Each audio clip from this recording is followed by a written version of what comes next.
This is In the Loop. I'm Christian Bryant. You know, the further we get into this year, the more I understand Post Malone's always tired tattoo on his cheekbones. Honestly, same. Here's what you need to know right now. A lot of people have already cast their ballots ahead of next week's general election. We'll break down what the surge of early and mail-in voting will mean for Election Day. Plus, we'll take a look at Facebook's political advertising ban, which went into effect even earlier than expected. But first, here's what you need to know right now.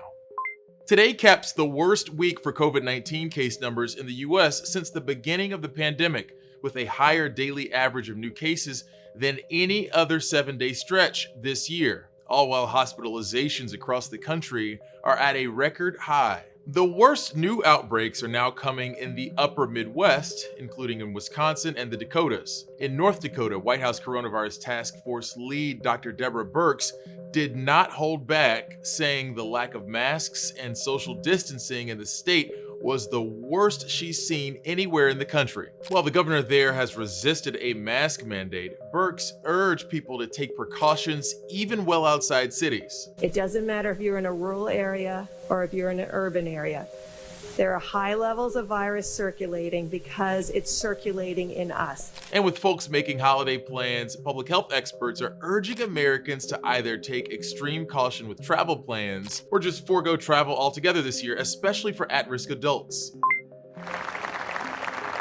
A late-night swearing in for new Supreme Court Justice Amy Coney Barrett after a contentious confirmation vote in the Senate. The first confirmation of a Supreme Court justice without the support of a single member of the opposing party in 150 years. This cements a 6-3 conservative majority on the court that could reshape reforms on healthcare, workers' rights, and a slew of other issues. And by the way, this Senate confirmation was unusual for a lot of other reasons too.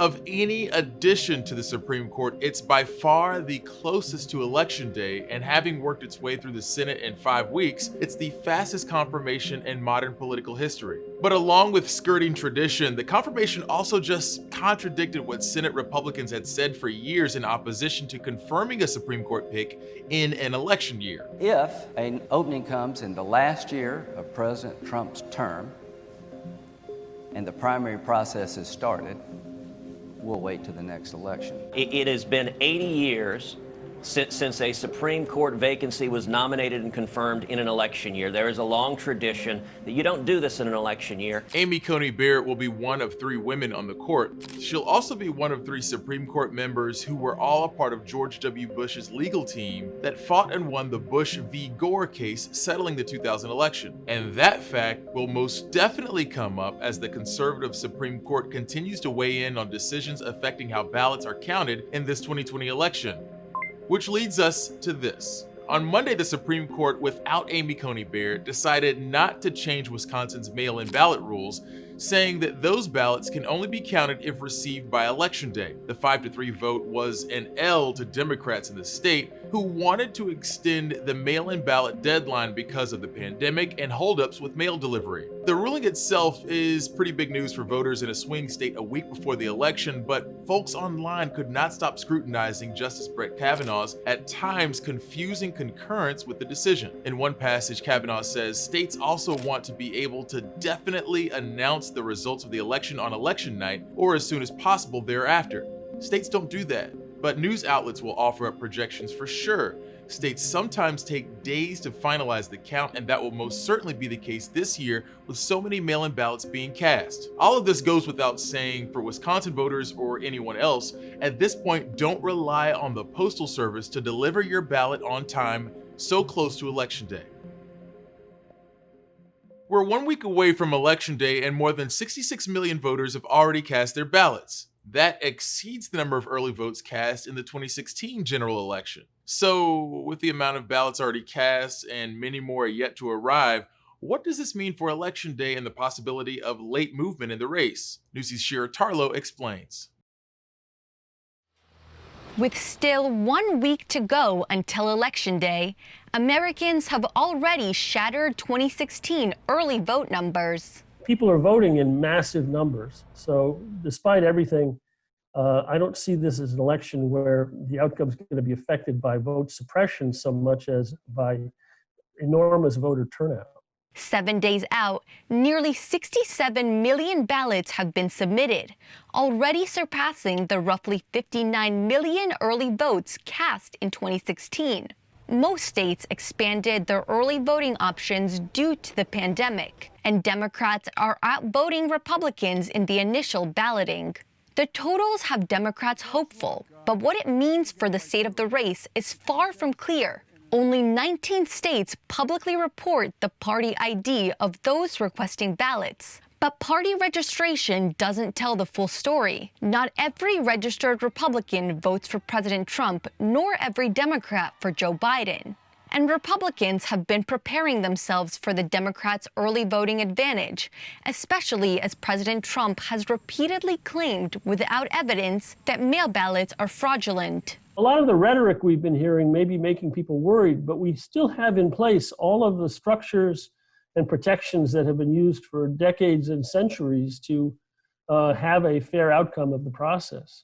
Both parties expect a surge of Republicans to vote in person on Election Day and chip away at the Democrats' lead. How states tally the in-person versus pre-election day votes could lead to dramatic swings in key states. That has the Biden campaign worried the president will prematurely declare victory and argue the large number of mail ballots yet to be counted by election night are invalid. I would not pay attention to either set of candidates or their surrogates in judging whether the election is fair. I would pay attention to what the election boards are doing, to what the courts are deciding, and to what the result is according to the state laws involved.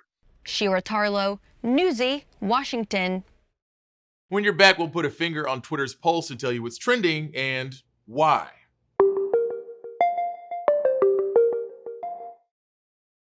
As the coronavirus has quickly spread across the world, a freeze on travel has the potential to reshape why people fly. This halt in traditional entertainment highlights how viewers and creators are coping together. Healthcare systems in the U.S. will need 3.5 billion masks. The economic damage looks very different on either side of the Atlantic. When can we get back to normal?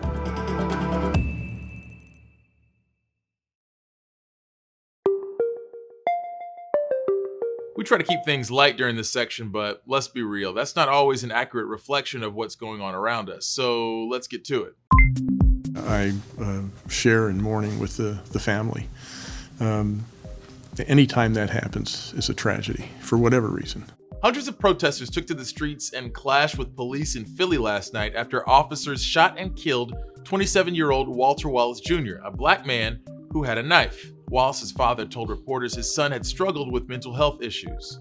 The video of Wallace's killing made its rounds on social media. That's not something we're going to show in full here, but in it you can see Wallace being shot by police from a few feet away. Many onlookers have said that police didn't attempt to de-escalate before firing at Wallace. During the protests, nearly 30 officers suffered injuries. One of those officers suffered a broken leg after being hit by a vehicle. Philadelphia police say they are reviewing the footage of the shooting from the body cams of the responding officers. They've been taken off street duty while the department conducts the investigation into the shooting. Well, here's a crossover even we didn't see coming. The Masters announced today they'll provide an expansive slate of content across multiple platforms, including ESPN's College Game Day airing live from Augusta National. The Masters announced back in August that the delayed tournament would be held November 9th through the 15th, but without spectators. And really, what good is that manicured lawn and those sand traps without people trampling all over them? In an announcement, the head of the Augusta National Golf Club said this collaboration with ESPN is a way to showcase a fall Masters, get people pumped about it, and possibly introduce new folks to the tournament. No word yet on whether Lee Corso will stick with college-related headgear for the broadcast or go with something like a giant golf ball helmet. There's a free idea right there, ESPN. Netflix and video game studio Ubisoft are teaming up for a new series based on the hugely popular Assassin's Creed games. For more than a decade now, the AC franchise has jumped around its loosely adapted world history, letting players explore shadowy organizations like the Assassins and Templars. No doubt viewers' warm reception for the Witcher series with Henry Cavill had to have been a factor convincing Netflix to dip a bit further into the gaming well, with both longtime gamers and new fans of the show making that series a breakout hit for the streaming giant. Don't judge me. For the record, Assassin's Creed was already adapted into a movie in 2016 that kind of bombed and was pretty damn confusing. But Netflix and Ubisoft say this new series will tell its own story based on the games. No release date for this yet. Has your Facebook feed been a little extra spicy lately? Yeah, mine too. Political messaging and sometimes outright disinformation has been all over the social media interwebs. Now, with the election just 7 days away, Facebook is yanking all political advertising even sooner than the post-election ban it already promised. Tyler Atkinson has more.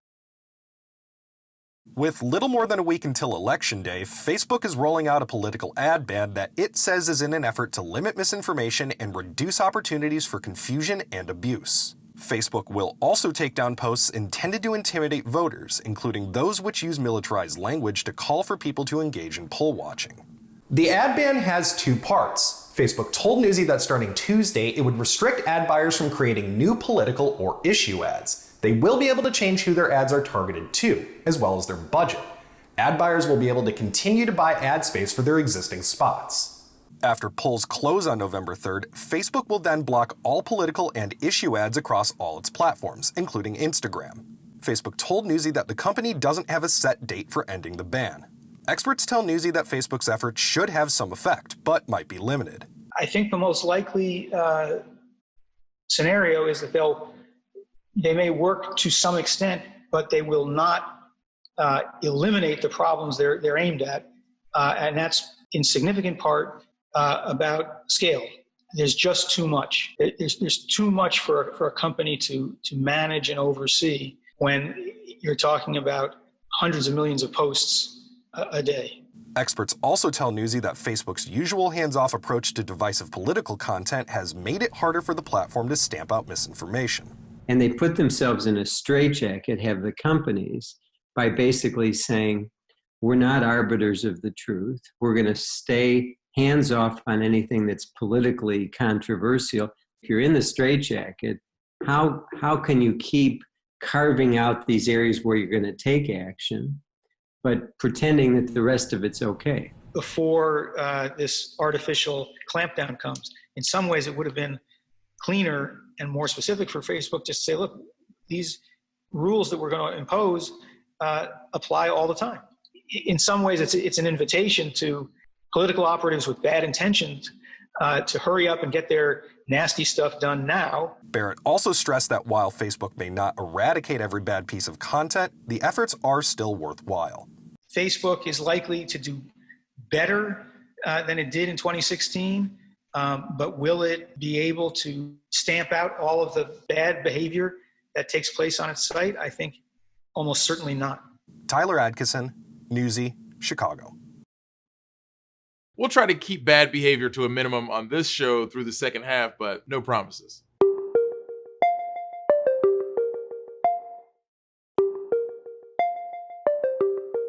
Voting is a right in the US, but that doesn't mean there aren't a few hurdles to actually cast your ballot. And there's a way to gauge that. It's called the Cost of Voting Index, which ranks how difficult it is to vote in each state based on electoral policies like registration deadlines, early voting time periods, or voter ID laws, etc.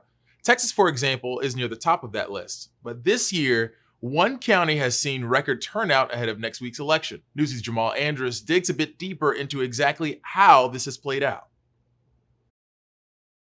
Texas is historically one of the most restrictive states to vote in the U.S. But in a Cost of Voting Index report, the Lone Star State actually placed dead last in ease of voting. So the two things that stick out in Texas, one is the voter registration deadline, a full 30 days before the election. That's the largest number of any state in the country. Scott Schroffnagel co-authored the Cost of Voting Index report. And the second thing is no online voter registration. Online voter registration has become the norm around the country and actually can be cost effective. In the past, Texas has had one of the lowest voter turnout rates, but this year, Texans already have cast nearly 7.8 million ballots. That's more than any other state. We've increased voter access here in Houston and Harris County to levels never seen before. In Harris County, which includes Houston, more than 1 million ballots have been cast early, an all-time early voting record and a larger total voter turnout than the city saw in 2010 and 2014. Chris Hollins, the interim Harris County clerk, has used the pandemic to dramatically expand the options for Houston voters. I know that as a native Houstonian, you know that Houstonians love their cars. For the first time, drive-through voting is available, and nearly 10% of all in-person voters in Houston have cast their ballot from their car. And so we're making it so that every single voter who wants to can cast their vote from the safety and comfort of their vehicles. And so voters have responded to that. Plus, the number of voting centers jumped from 46 in 2016 to more than 120 today. Many of these changes have been met with pushback from Republican lawmakers. The Texas Supreme Court recently threw out a legal challenge that would have invalidated all the drive-through votes in Harris County, more than 80,000 ballots. And while Texas Governor Greg Abbott signed an executive order extending early voting, he also limited ballot drop-off sites to 1 per county, citing voter fraud concerns. That means Harris County, a county bigger than the state of Rhode Island, has 1 ballot drop box location in the entire city. The Republican Party here in Harris County and in Texas has sued my office at least a dozen times now for efforts at making voting easier. Governor Abbott didn't return our request for comment, but he said on Twitter, mail-in ballot voter fraud in Texas must end. According to KXAN in Dallas,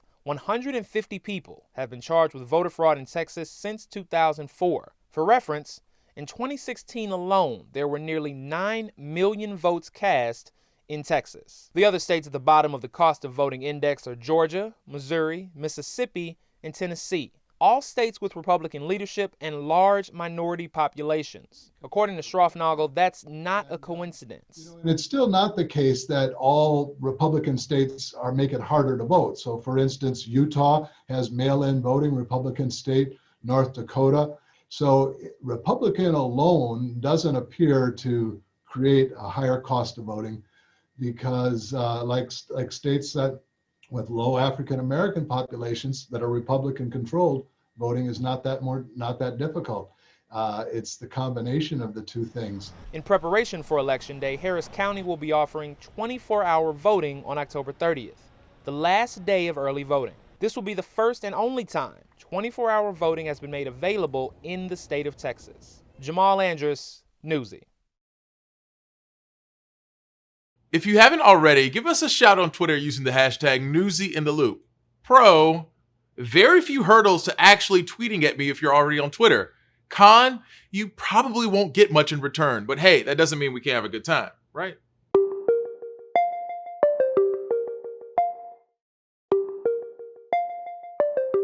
Did you know there are an estimated 700,000 bartenders in the US?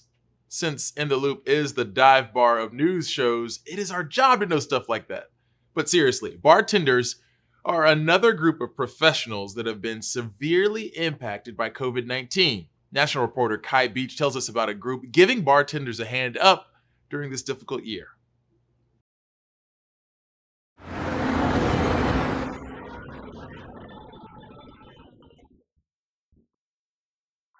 With dozens of bars and honky-tonks located underneath the bright lights on Broadway, Nashville, Tennessee is known for serving up entertainment and alcohol.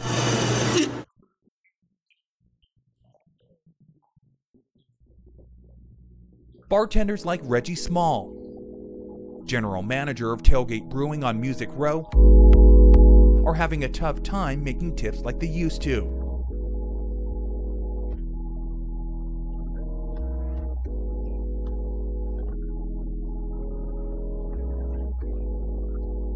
When the COVID crisis first hit, Small had to cut his staff to managers only. Fewer customers bellying up to the bar meant sales started to slip, not only in Nashville, but across the country.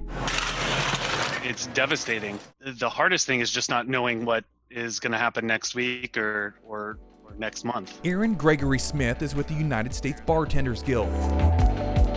His team recently started the Bartender Emergency Assistance Program COVID-19 relief campaign, giving away nearly $9.5 million to more than 32,000 bartenders across America. We feel pretty good about get money into hands of people who pretty much overnight lost their jobs, lost their income. That money comes from a combination of alcohol suppliers and individual donors. To get the money, bartenders needed to fill out an application, and they're selected based on need. But that money recently ran out. The Bartenders Guild is now looking for more fundraising and government assistance. It's hard to watch a community, an industry that I've been part of for going on 25 years now, to going through really the most catastrophic shift that we've been through since Prohibition. For bartenders like Small, he's adjusting to keep his staff making money as the winter months move in and outdoor dining becomes less of an option. I'm Kai Beach reporting. As we said earlier, more than 66 million voters have already cast their ballots, but not everybody got a chance to vote early at the same time. Some states got started a little earlier than others. So why is that? Newsy's Stephanie Liebergan explains in our Vote Smarter 2020 series. Why do some states begin voting earlier than others? States are very competitive with one another. The reason that New Hampshire has written into its state constitution that it will have the first primary of the election cycle is because it wants to set the tone for what every other state is doing with regard to the election. The date of the general election is set by the U.S. Constitution, but other election laws are determined by individual states. Minnesota and South Dakota have the longest early voting period, which starts 46 days before the election. Oklahoma offers just 3 days of early voting. Recent election cycles have shown that Americans like having options, and the number of people choosing to vote early has been steadily rising since 2010. The 2020 campaign season has brought the country's varying election laws to the forefront. All of this voting kerfuffle has actually been, I think, illuminating, right? Because you had no idea. We tend to think our experience is the only experience, or at least the normal experience. And a lot of folks are recognizing that there's a whole other way to do things, even inside this country. Stephanie Liebergan, Newsy, Miami. That's it for us, gang. As always, thanks for watching. No, for real, thank you. There are a lot of other goofy dudes in empty newsrooms you could be tuning into, but you're here, so I appreciate you. We'll be back tomorrow with more In the Loop, same time, same place. Top stories from Newsy are headed your way as soon as I shut up.